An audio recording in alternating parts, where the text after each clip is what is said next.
اور جب الکلائن مادہ زیادہ بنتا ہے اور جسم میں رکتا ہے تو الکلی یا بلغم میں جب تعفن پیدا ہو جاتا ہے تو اس میں ترشی اور تیزابیت جنم لے لیتی ہے.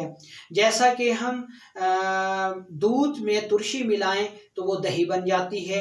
اگر اسی دہی کو ہم 2 سے 3 دن یا 4 دن رکھیں تو اس میں انتہائی ترشی اور تیزی پیدا ہو جاتی ہے اور اس سے سمیل آنے لگتی ہے.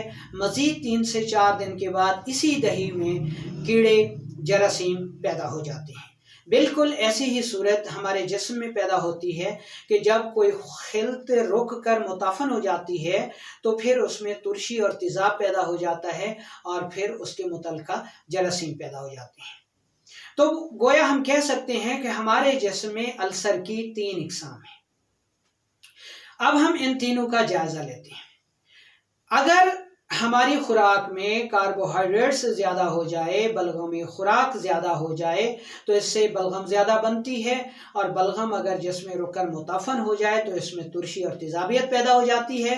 تو اس میں الکلائن جو ہے وہ اعصابی ٹیشوز کو زخمی کر دیتی ہے، جس کی وجہ سے جو ہے وہ اعصابی السر کی علامات پیدا ہو جاتی ہیں.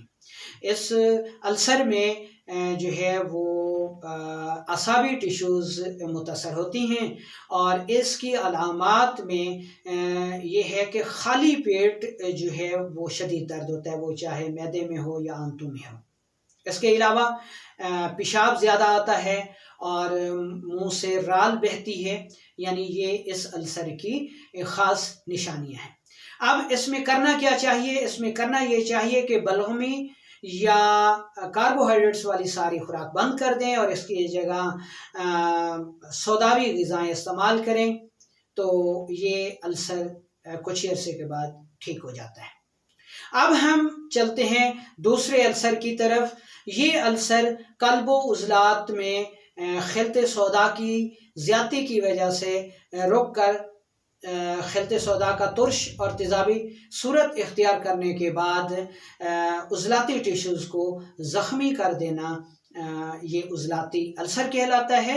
اور اس السر کی خاص نشانی یہ ہے کہ جیسے ہی غذا معدہ میں جائے گی درد شروع ہو جائے گا، اور جب تک یہ غذا معدہ میں رہے گی انتہائی شدید درد ہوگا. اور اس السر میں خالص خون آیا کرتا ہے. اس السر کی خاص نشانی ایک تو خون ہے، دوسرا پیشاب کی مقدار کم ہو جاتی ہے اور پیشاب سرخی مائل آیا کرتا ہے، جس میں انتہائی خشکی ہوتی ہے، گیس، قبض اور تیزابیت ایسیڈیٹی کی بھی انتہا زیادتی ہوتی ہے. تو اس صورت میں کیا کرنا چاہیے؟ اس صورت میں سب سے پہلے ترش، تیزابی، سوداوی، پروٹین والی غذاؤں کو بند کر کے فیٹس اور کاربوہائیڈریٹس کی غذائیں استعمال کرنی چاہیے، جن میں کریلا ہے، میتھی ہے، پالک ہے، کدو شریف ہے، دیسی توری ہے، چکوترا ہے، گندم کا دلیا ہے، جو کا دلیا ہے، کسٹرڈ ہے. یہ چیزیں استعمال کرنی چاہیے. اور غذا کے طور پہ پودینہ اور زیرہ سفید اور سونف، ان کا مرکب استعمال کر کے آدھی چمچ دودھ کے ساتھ صبح دوپہر شام استعمال کریں تو عضلاتی السر جو ہے یہ بہت جلد ٹھیک ہو جاتا ہے. اب ہم چلتے ہیں تیسرے السر کی طرف، جس کو ہم غدی السر کہتے ہیں، آنتوں کا السر کہتے ہیں. اور یہ السر جو ہے یہ صفرا کی زیادتی کی وجہ سے ہوتا ہے، یعنی فیٹس کی زیادتی کی وجہ سے یہ السر ہوتا ہے. اس السر کی خاص نشانی کہ اگر ہم اپنی خوراک میں گرم اغذیہ، چرپری چیزیں زیادہ استعمال کریں تو ہمارے جسم میں خلط صفرا بڑھ جاتی ہے، اور جب خلط صفرا رکتا ہے تو اس میں ترشی، تیزابیت اور تعفن پیدا ہو جاتا ہے، اور یہ ایپیتھیلیل ٹیشوز کو جو ہے وہ زخمی کر دیتا ہے. اور اس السر کی خاص نشانی یہ ہوتی ہے کہ جلن بہت زیادہ ہوتی ہے، اور اس کی دوسری اہم علامات میں پیشاب قطرہ قطرہ آتا ہے، جلن کے ساتھ آتا ہے. بڑا پیشاب بھی 2 سے 3 مرتبہ کرنے کے باوجود بھی مریض فراغت محسوس نہیں کرتا. اور یہ السر کھانا کھانے کے 3 سے 4 گھنٹے کے بعد اس کا درد جو ہے وہ شروع ہوتا ہے. تو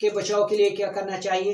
سب سے پہلے تو فیٹس والی صفراوی اور گرم غذائیں بند کر دیں، اور اس کی جگہ جو غذائیں آپ نے استعمال کرنی ہیں ان میں کدو شریف ہے، دیسی توری ہے، چکوترا ہے، بھنڈی توری ہے، اروی ہے، گاجر ہے، مولی ہے، بونگرے ہیں، گندم کا دلیا، جو کا دلیا، خربوزہ، تربوز، کھیرا، یہ چیزیں زیادہ اہم ہیں۔